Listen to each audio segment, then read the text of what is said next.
അപ്പോൾ ജനവിചാരം ചാനലിലെ ഇന്നത്തെ ജനവിചാരം എന്ന ഈ ഒരു എപ്പിസോഡ് ഇവിടെ അവസാനിക്കുകയാണ്. നിങ്ങൾ കേട്ടു, പലർക്കും പലതാണ് പറയാനുള്ളത്. അനുകൂലിച്ചും പ്രതികൂലിച്ചും സംസാരിക്കുന്നവരെ നമ്മൾ കണ്ടു. പക്ഷേ ഇത് നമ്മളുടെ അധികാരികളിൽ എത്തും വരെ നമ്മൾ ഓരോരുത്തരും ഇതിനെ ഷെയർ ചെയ്യുക, സപ്പോർട്ട് ചെയ്യുക. അതുപോലെ ഇതുപോലൊരു വീഡിയോ നിങ്ങളുടെ റെസിഡൻഷ്യൽ ഏരിയയിൽ വെച്ച് ഷൂട്ട് ചെയ്യാൻ നിങ്ങൾക്ക് താല്പര്യമുണ്ടെങ്കിൽ ഞങ്ങളുമായി ബന്ധപ്പെടുക. അടുത്തൊരു എപ്പിസോഡുമായി വീണ്ടും വരേക്കും എല്ലാവർക്കും നന്ദി, നമസ്കാരം.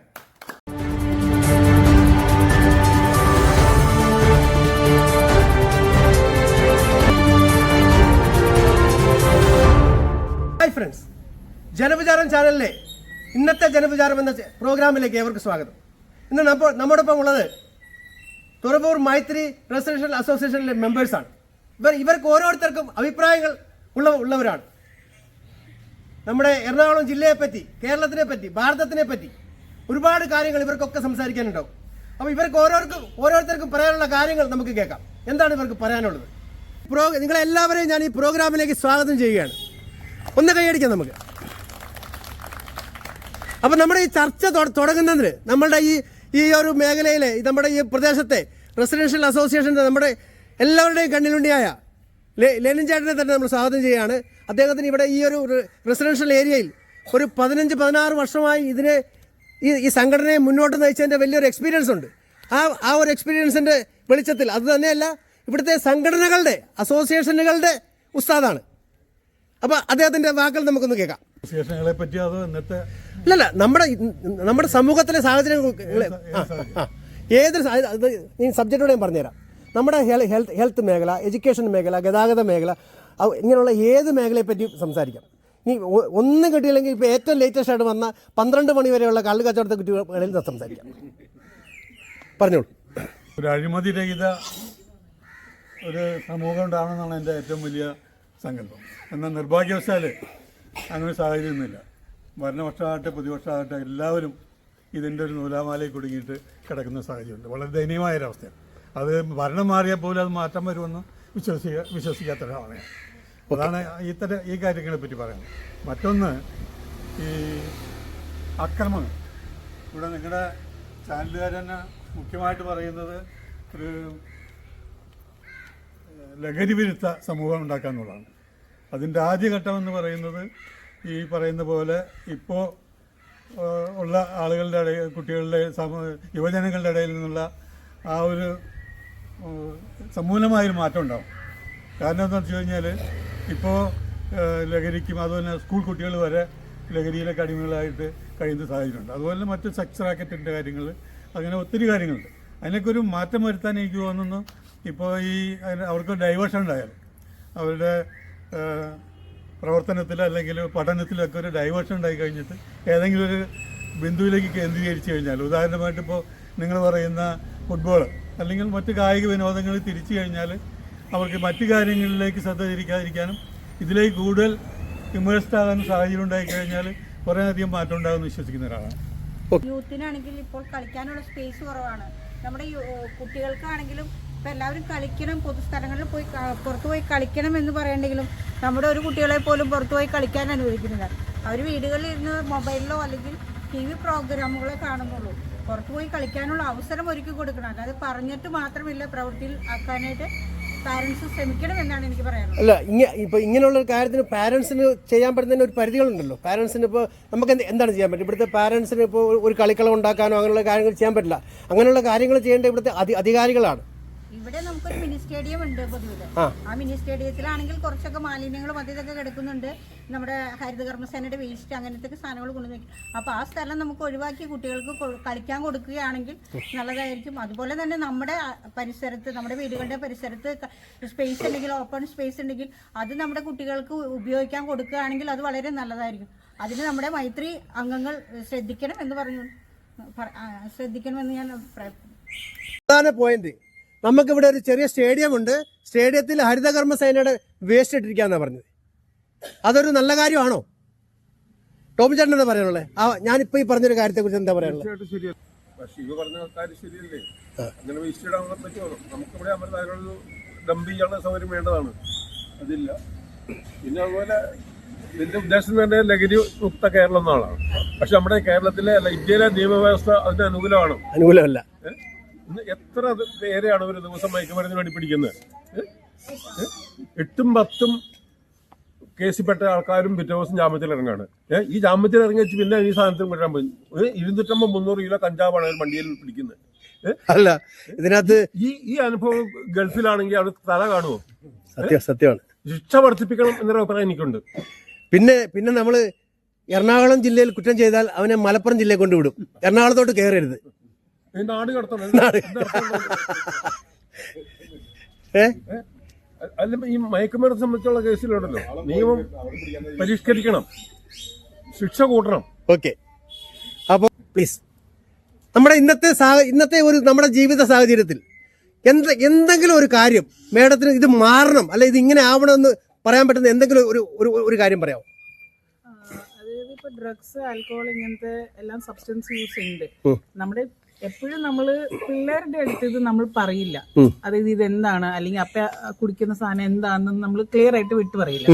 എല്ലാവരും ഹൈഡ് ചെയ്യാൻ നോക്കും. ഫാമിലിയിൽ പിള്ളേർക്ക് നോക്കി മരുന്നാണ് എന്ന് പറയും. ആ ഒരു സംഭവം അവോയ്ഡ് ചെയ്യണം. പിള്ളേർക്ക് അത് പറഞ്ഞു കൊടുക്കുക എന്താന്ന്, അവർക്ക് ക്ലിയർ ആയിട്ട് എന്താ അതിന്റെ ഗുഡ് ബാഡ് എല്ലാം പറഞ്ഞു കൊടുക്കുക. ഈ കുടിക്കുന്നത് അത്ര നല്ല സാധനമൊന്നും അല്ല, ഇത് ലഹരിയാണ്, ഇത് കുടിച്ചാൽ ഇന്ന ബുദ്ധിമുട്ടുകൾ ഉണ്ടാവുന്ന കുഞ്ഞുങ്ങൾക്ക് ചെറുപ്പത്തിലേ പറഞ്ഞു കൊടുത്താൽ ഒരു പക്ഷേ ചിലപ്പോൾ അവർ അതിലേക്ക് വരില്ല. അതെ, അവർക്ക് സ്മോക്കിംഗ് എന്താണ് ഇതെന്താന്നെല്ലാം പറഞ്ഞു കൊടുക്കണം. കാരണം അവർക്ക് യൂസ് ചെയ്യുന്ന അത് കാണുമ്പോൾ അവർക്ക് അറിയാൻ പറ്റും. അറ്റ്ലീസ്റ്റ് ആ ഒരു സ്മോൾ ഏജ് 6 years അപ്പ് വരെ അവർക്ക് പറഞ്ഞു കൊടുക്കുക. അതാണ് പേരൻസ് ചെയ്യാവുന്ന ഒരു നല്ല കാര്യം. ഓക്കെ, അറ്റ്ലീസ്റ്റ് ഒരു അവയർനെസ് ഉണ്ടാവും. ഭാവിയിൽ അവർക്ക് എന്ത് വേണം വേണ്ടെന്ന് അവർ തീരുമാനിക്കും. മേഡത്തിന്റെ പേരിടൊന്ന് പറഞ്ഞു. എന്റെ പേര് Tessy. Tessy. Okay, thank you. Banking ഞാൻ ഇവിടെ വന്നിട്ട് കുറച്ച് നാളെ ആയിട്ടുള്ളൂ. പറയുകയാണെങ്കിൽ ബാങ്കുകൾ എനിക്ക് തോന്നുന്നു കുറച്ചുകൂടെ സാധാരണക്കാരിൽ നിന്നും മാറി ചിന്തിച്ചു തുടങ്ങിയോ എന്ന് സംശയിക്കേണ്ടിയിരിക്കുന്നു.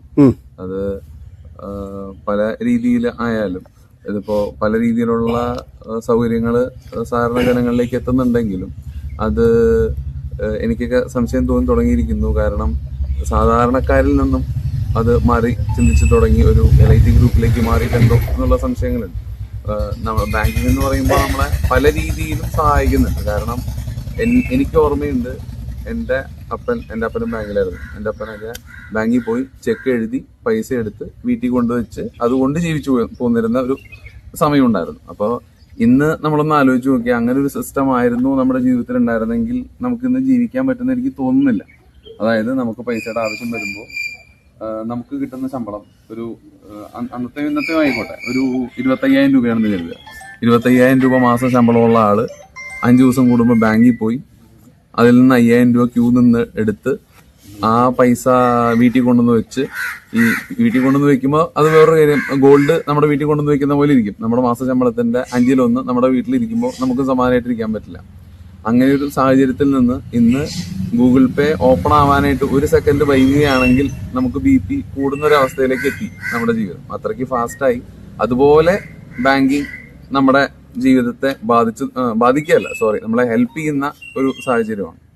അപ്പോൾ ബാങ്കിങ് ഇല്ലാതെ ഒരു രീതിയിലും എനിക്ക് തോന്നുന്നില്ല ഇന്ന് നമുക്ക് ജീവിക്കാൻ പറ്റുമെന്ന്. കാരണം അത്രത്തോളം നമ്മുടെ ലൈഫ് ഈസി ആക്കുകയാണ്. പക്ഷേ മറ്റു രീതിയിൽ പറയുകയാണെങ്കിൽ സാധാരണക്കാരിൽ നിന്ന് മാറി ചിന്തിച്ചു തുടങ്ങിയോ എന്നും നമുക്ക് പറയേണ്ടിയിരിക്കും. Okay, thank you. അടുത്തത് നമുക്ക് നമ്മുടെ ഹെൽത്ത് മേഖല, എക്സ്പെഷ്യലി കോവിഡിന് ശേഷം നമ്മുടെ ഹെൽത്ത് മേഖലയിൽ നമ്മൾ പലയിടത്തും കേൾക്കുന്ന ഒരു ഇതാണ്, ചെറുപ്പക്കാരായ ആളുകൾ പെട്ടെന്ന് മരിക്കുന്നു അല്ലെങ്കിൽ അങ്ങനെയുള്ള പല കാര്യങ്ങളും നമ്മൾ കേൾക്കാറുണ്ട്.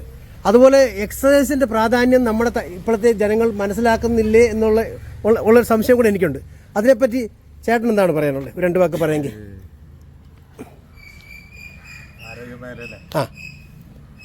ആരോഗ്യമേഖലയില് നേഴ്സുമാരും ഡോക്ടർമാരും ജനങ്ങൾക്ക് വേണ്ടി പ്രവർത്തിക്കുന്നില്ല.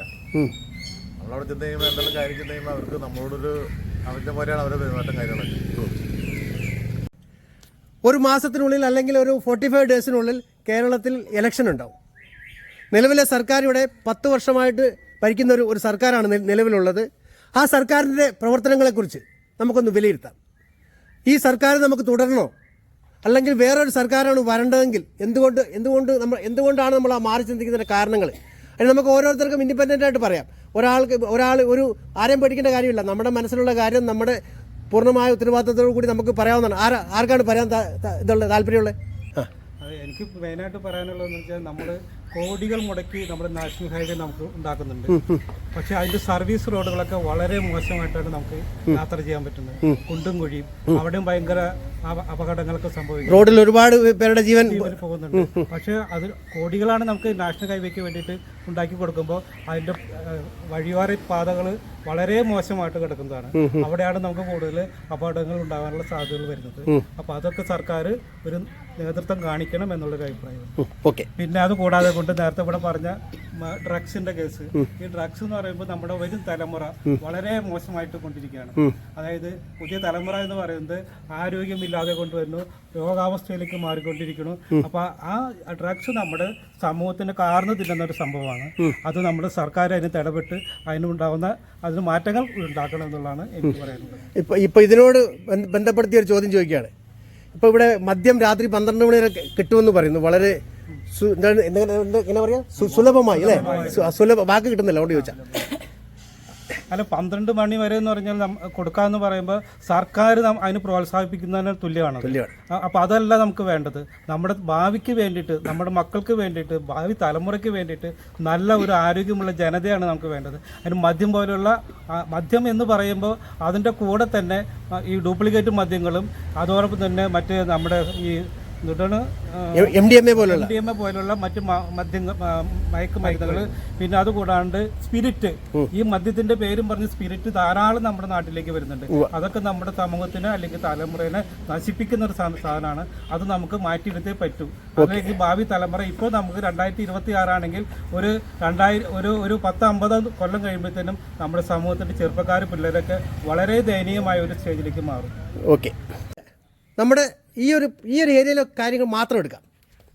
നമ്മുടെ ഈ ഒരു പെർട്ടിക്കുലർ ഏരിയയിൽ മാത്രം എത്ര വീട്ടിൽ യുവജനങ്ങളുണ്ട്? നമ്മുടെ ഈ ഏരിയയിൽ വളരെ ചുരുങ്ങിയ വീടുകളിലെ യുവജനങ്ങളുള്ളൂ. ഇവരെല്ലാം എവിടെ പോയി? പ്രധാന കാരണം എന്താണെന്ന് വെച്ചാൽ നമ്മുടെ ഈ രാജ്യത്ത് അവരെത്ര എഡ്യൂക്കേറ്റഡ് ആയാലും നമ്മളിപ്പോൾ ഒരു ഗവൺമെന്റ് ജോലി കിട്ടുക എന്നുള്ളത് വളരെ ബുദ്ധിമുട്ടുള്ളൊരു കാര്യമാണ്. അതിനുവേണ്ടി ട്രൈ ചെയ്യുന്നവർക്ക് ഒരു 100 പേര് ട്രൈ ചെയ്താൽ ഒരു 10% ആളുകൾക്ക് കിട്ടുമായിരിക്കാം. ബാക്കി വരുന്ന 90% യുവാക്കളും അവരുടെ ഭാവിയെക്കുറിച്ച് ഓർക്കുമ്പോൾ പുറത്തുപോയി ജോലി ചെയ്യാനാണ് അവർ താല്പര്യപ്പെടുന്നത്. കാരണം ഹൈ എഡ്യൂക്കേറ്റഡ് ആയിട്ടുള്ള ഒരു കുട്ടി ഏത് സ്ഥാപനത്തിൽ ചെന്ന് വർക്ക് ചെയ്താലും ബേസിക് സാലറി തന്നെ വളരെ കുറവാണെന്ന് നമുക്കറിയാം. ഈവൻ ഇപ്പൊ ഒരു നഴ്സിനെ തന്നെ എടുക്കുവാണെങ്കിൽ അവരിപ്പോൾ സമരം ചെയ്തുകൊണ്ടിരിക്കുകയാണ്. അവരുടെ ബേസിക് സാലറി തന്നെ കൂട്ടണം. ഏകദേശം എത്ര ഉണ്ട് ഒരു ബേസിക് സാലറി? ഒരു ബേസിക് സാലറി ഇപ്പൊ നിലവിൽ അവരുടെ ബേസിക് സാലറി 20,000 ആണല്ലോ അവർ പറയുന്നത്. 20,000. അതേസമയം ഇവിടെ വരുന്ന ഒരു ബംഗാളിക്ക് ഡെയിലി 1000 രൂപ കിട്ടും. ഡെയിലി അയാളെ സംബന്ധിച്ചിടത്തോളം ഒരു ആഴ്ചയിൽ അയാളെ ഏൺ ചെയ്യുന്നത് വേണമെങ്കിൽ 50,000 ആയിരിക്കും. കാരണം അതുമാതിരിയാണ് നമ്മുടെ ഇൻഡസ്ട്രിയൽ ഏരിയകളാണെങ്കിലും ബാക്കി ഏത് ഫീൽഡിലാണെങ്കിലും, അഗ്രികൾച്ചർ ഫീൽഡ്, എനി ഫീൽഡ് എടുക്കുവാണെങ്കിൽ അവിടെ എല്ലാവരും ഡെയിലി വേജസ് എന്ന് പറയുന്ന അവർ പറയുന്ന കാശാണ് നമ്മൾ കൊടുക്കുന്നത്. കാരണം നമ്മുടെ ഇവിടുത്തെ ആളുകൾ ഈ ജോലികളൊന്നും ചെയ്യാൻ തയ്യാറല്ല. ഈ നേഴ്സസ് എന്ന് പറയുന്ന ഒരു 3 വർഷം മുതൽ 4 വർഷം വരെ കഠിനമായി പഠിച്ച് കഷ്ടപ്പെട്ട് പഠിച്ചിട്ടാണ് ഒരുപാട് രൂപ ചെലവാക്കി അവരുടെ ഫാമിലി ലോണിലേക്ക് പോയി, അവരുടെ ഫാമിലി കടബാധ്യതയുണ്ട്. ഇതെല്ലാം സഫർ ചെയ്തുകൊണ്ടാണ് അവർ എങ്ങോട്ടേക്ക് പോകുന്നത്, ഒരു ജോലിക്ക് പോകുന്നത്. അപ്പൊ ഇവിടെ ഒരു നേഴ്സ് ജോലി ചെയ്താൽ ഓട്ടോമാറ്റിക് അവർക്കറിയാം അവർക്ക് അവരുടെ ആ സിറ്റുവേഷൻ ഓവർകം ചെയ്യാൻ പറ്റില്ല. ഇൻ കേസ് അവർ പുറത്താണ് ജോലി ചെയ്യുന്നതെങ്കിൽ തീർച്ചയായിട്ടും അവരുടെ ഭാവി സുരക്ഷിതമാണ്, അവർക്ക് നല്ല ഡെവലപ്മെന്റ് ആണ്, അവർക്ക് ഒരു ഏണിങ്സ് ഉണ്ടാകും. അപ്പൊ അതെല്ലാം നോക്കിക്കൊണ്ട് നമ്മുടെ ഒരു മക്കളും എന്ത് ചെയ്യുന്നില്ല, നമ്മുടെ വീട്ടിൽ എത്ര ബുദ്ധിമുട്ടാണെങ്കിലും അവരെങ്ങനെയെങ്കിലും സാഹചര്യം ഉണ്ടാക്കി പുറത്തേക്ക് പോകുന്നത്. അതാണ് നമ്മുടെ കേരളത്തിന്റെ ഇപ്പോഴത്തെ അവസ്ഥ. നമ്മൾ എത്ര ഡെവലപ്മെന്റ് ഉണ്ടെന്ന് പറഞ്ഞാലും നമ്മളുടെ ഇൻകം, നമ്മൾക്ക് കിട്ടുന്ന ചെറിയ വരുമാനത്തിലെ ടാക്സ് ഈടാക്കിക്കൊണ്ട് GST ആണെങ്കിലും CST ആണെങ്കിലും ഒരു ചെറിയ പ്രോഡക്റ്റിന് പോലും നമ്മൾ ടാക്സ് കൊടുക്കണം. പക്ഷെ നമ്മൾ അതിനെക്കുറിച്ചൊന്നും അവെയർ അല്ല.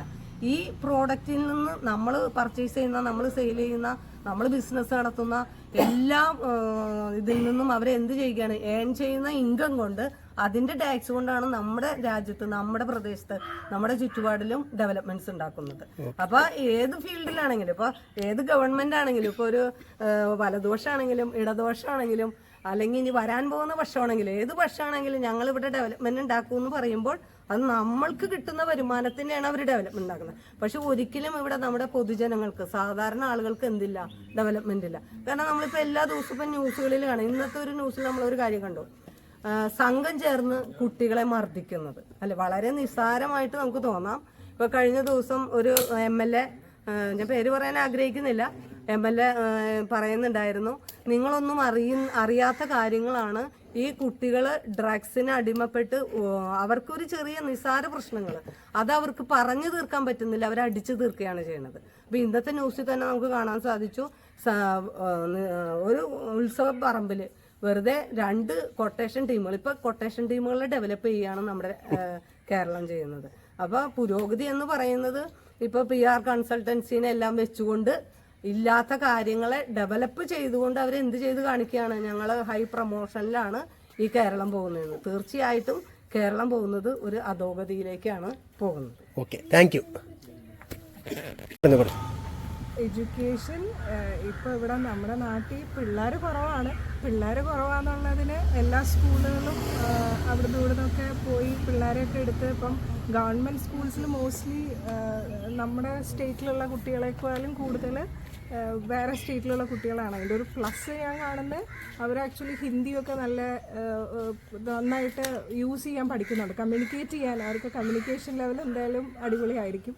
അപ്പം ഗോയിങ് ഫോർവേഡ് നമ്മളാണെങ്കിലും നമ്മുടെ നാട്ടിലിപ്പോൾ നമുക്ക് ഹെൽപ്പിന് വരുന്ന ആൾക്കാർ അല്ലെങ്കിൽ എന്ത് ജോലിക്കാണെങ്കിലും ഇപ്പോൾ വീട് പണിയുമ്പോൾ ഉള്ള കൺസ്ട്രക്ഷൻ ഏരിയ അങ്ങനെ എന്ത് ജോലിക്കാണെങ്കിലും ഹിന്ദിയൊക്കെ നമുക്ക് ഇപ്പം മലയാളം പറയാൻ അറിയുന്നതിലും കൂടുതൽ ഹിന്ദി പറയാൻ അറിയാമെങ്കിലേ നമുക്കിനി നമ്മുടെ നാട്ടിൽ ജീവിക്കാൻ പറ്റത്തുള്ളൂ. ഈ ഇലക്ഷൻ കാര്യത്തെ പറ്റി പറയുകയാണെങ്കിൽ ഉടനെ ഇലക്ഷൻ വരികയാണല്ലോ. തീർച്ചയായിട്ടും മാർച്ച് 18-ാം തീയതി കൂടി ഇങ്ങോട്ട് ഡിക്ലെയർ ചെയ്യും. ഞാൻ വ്യക്തമായ ഒരു രാഷ്ട്രീയ ചിന്താഗതിയുള്ള ആളാണ്, അഭിപ്രായമുള്ള ആളാണ്. അല്ലാതെ ഉണ്ടാവണം, എല്ലാവർക്കും ഉണ്ടാവണം. അതോടൊപ്പം തന്നെ ഏത് രാഷ്ട്രീയ പാർട്ടി ഏത് നല്ല കാര്യം ചെയ്താലും അതിനെ അംഗീകരിക്കുന്ന ഒരു വ്യക്തി കൂടിയാണ്. എന്റെ ഈ അഭിപ്രായത്തിൽ ഈ 5 വർഷത്തെ ഈ 10 വർഷത്തെ തുടർഭരണം ഈ നാടിൽ ഒരുപാട് ദോഷം ചെയ്തിട്ടുണ്ട് എന്ന് വിശ്വസിക്കുന്ന ഒരാളാണ്. ഈ ഘട്ടം ഘട്ടമായിട്ട് മദ്യം നിർത്തലാക്കുമെന്ന് പറഞ്ഞ് വോട്ട് നേടി അധികാരത്തിൽ വന്ന ഈ സർക്കാർ ഇപ്പൊ ഘട്ടം ഘട്ടമായിട്ട് ഉയർത്തി. നേരത്തെ ഇപ്പൊ 488 ബാറുകളോ മറ്റാണ് 894. അതില് നമ്മുടെ അങ്കമാലി പ്രദേശത്ത് എത്ര ഉണ്ടെന്ന് പറയാമോ? എണ്ണം അറിയില്ലെങ്കിലും നമ്മുടെ പഞ്ചായത്ത് വെച്ച് എല്ലാ പഞ്ചായത്തിലും. അതുപോലെ തന്നെ അഴിമതി രഹിത ഭരണം വാഗ്ദാനം നൽകി പറഞ്ഞ ഈ സർക്കാരിന്റെ കാലത്ത് നടന്നിട്ടുള്ള അഴിമതികൾ വളരെ മന്ത്രിമാര് മുഖ്യമന്ത്രി വരെ അഴിമതിയുടെ ആ ഒരു പരിധിയിൽ നിൽക്കുന്ന ഒരു സംശയിക്കുന്ന ഘട്ടത്തിലാണ് നിൽക്കുന്നത്.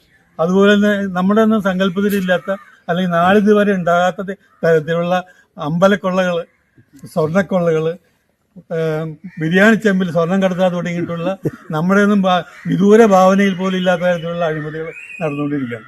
അത് സ്വജനപക്ഷപാതം, സ്വന്തക്കാരെ തിരികേറ്റുക, എന്ത് അന്യായം നടന്നതിനെ ന്യായീകരിക്കുക. അങ്ങനെ എനിക്ക് തോന്നുന്നു ഈ 10 വർഷം കൊണ്ട് ഇപ്പോഴത്തെ സർക്കാർ ഒരു ജനവിരുദ്ധ സർക്കാരായി മാറിയിട്ടുണ്ടെന്ന്. ഒരു മാറ്റം വരുമെന്ന് ആഗ്രഹിക്കുന്നുണ്ട്. പക്ഷെ മാറ്റം വരുന്നത് എങ്ങനെ വേണമെന്ന് ചോദിച്ചു കഴിഞ്ഞാൽ ഈ മാറി വരുന്ന സർക്കാർ ഇനി വരാൻ സാധ്യതയുള്ളത് UDF ഭരണമാണ്. അവരുടെ ഇടയിലും ഒരുപാട് കൊള്ളരുതായ്മകളും അഴിമതികളും അതുപോലെ തന്നെ സ്ത്രീ വിഷയങ്ങളും തുടങ്ങിയിട്ടുള്ള ഒരുപാട് കാര്യങ്ങൾ നടക്കുന്നു. അപ്പൊ ഈ മാറി വന്നു കഴിഞ്ഞാൽ എങ്ങനെ വരുന്നത് ഒരു നിഷ്പക്ഷമായി ചിന്തിക്കുന്ന വ്യക്തി എന്ന നിലയിൽ എനിക്ക് വലിയ ആശങ്കയുണ്ട്. എങ്കിൽ പോലും ഒരു മാറ്റം അനിവാര്യമാണെന്ന് വിശ്വസിക്കുന്ന ഒരാളാണ്. ഓക്കെ, അപ്പൊ നമ്മൾ കേരളത്തിന്റെ കഴിഞ്ഞ 10 വർഷത്തെ ഭരണത്തെ കുറിച്ചൊക്കെ നമ്മൾ പറഞ്ഞു. ഇനി കേന്ദ്രം ഭരിക്കുന്ന സർക്കാരിനെ കുറിച്ച് ഒരു 2 വാക്ക് പറയാമെങ്കിൽ. കേന്ദ്രം ഞാൻ അതും കേന്ദ്രഭരണം ശ്രദ്ധിച്ചുകൊണ്ടിരിക്കുന്ന ഒരാളാണ്. ഞാൻ ഒരു കേന്ദ്ര ഭരണത്തെ ഇപ്പോ സപ്പോർട്ട് ചെയ്യുന്ന ഒരാളാണ്. ഒരുപാട് മാറ്റങ്ങൾ ഈ രാജ്യത്തുണ്ടായിട്ടുണ്ട്. ഒരുപാട് ജനകീയമായ കാര്യങ്ങൾ ചെയ്യുന്നുണ്ട്. അതുപോലെ തന്നെ സാധാരണക്കാരുടെ ഇടയിൽ ഒരുപാട് ആനുകൂല്യങ്ങൾ കിട്ടുന്നുണ്ട്. എല്ലാ മേഖലയിലും നല്ലൊരു ഇമേജ് ഉണ്ടാക്കാൻ പറ്റിയ സർക്കാരാണെന്ന് വിശ്വസിക്കുന്നതാണ്. അതിന്റെ ഇടയിൽ കുറച്ച് വർഗീയത കാര്യങ്ങളൊക്കെ വന്നുപെടുന്നുണ്ട്. അതൊന്നും നിഷേധിക്കുന്നില്ല. ഒരു പരിധിവരെ അതിലൊക്കെ കാര്യങ്ങളുണ്ട്. ആ വർഗീയപരമായിട്ടുള്ള കാര്യങ്ങളിലൊക്കെ എന്തെങ്കിലുമൊക്കെ മാറ്റം വരുത്താൻ സർക്കാരും ഭരണകൂടമൊക്കെ അല്ലെങ്കിൽ ഈ ഭരിക്കുന്ന പാർട്ടിയൊക്കെ മാറ്റം വരുത്തുകയാണെങ്കിൽ ഈ ഇന്ത്യക്ക് വലിയ മാറ്റം ഉണ്ടാകുമെന്നാണ് ഞാൻ വിശ്വസിക്കുന്നത്. അതുപോലെ ലോകരാജ്യങ്ങളുടെ നിലയിലേക്ക് ഇന്ത്യ ഉയർന്നു വന്നിട്ടുണ്ട് എന്നുള്ളത് വളരെ ശുഭാപ്തികരമായിട്ടുള്ള കാര്യമാണ്. ഓക്കെ.